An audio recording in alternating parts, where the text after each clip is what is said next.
Stonehenge is a prehistoric monument in England. Thousands of visitors from around the world gather here right before the summer solstice every year to cheer sunrise. Stonehenge was apparently designed to let the rays of the rising sun exactly strike the altar stone in the center at dawn on the longest day of the year. That means human beings in prehistoric times were already aware of the summer solstice.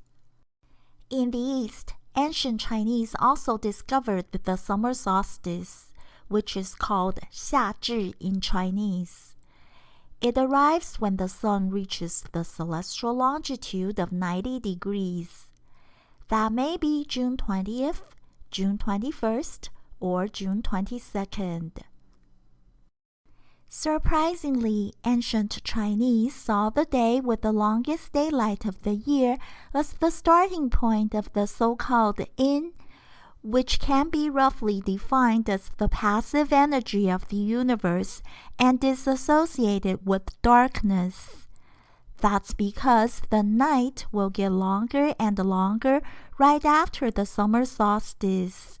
Isn't it amazing that ancient Chinese philosophers thought of darkness on the longest day of the year? Those ancient Chinese philosophers wisely thought what was coming next. Starting with the summer solstice, there is a 15 to 16-day period that is called a solar term.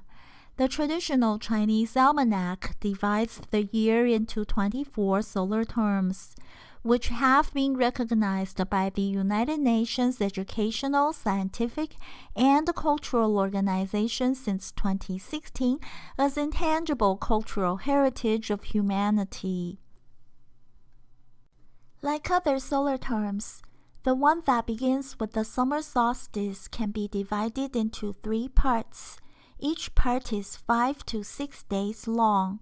The first part is when deer shed their antlers. The second part is when cicadas start singing. The third part is when an herb called Pinnalia tornata grows.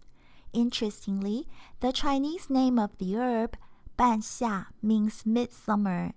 During this time of year, lavender fields are also in full bloom. During the solar term that begins with the summer solstice, Chinese people often make cold noodles, which will be appetizing in the hot weather. In addition, there are lots of seasonal fruits. Aside from those already available during the previous 3 solar terms, new arrivals include the cantaloupe, honeydew, and the papaya.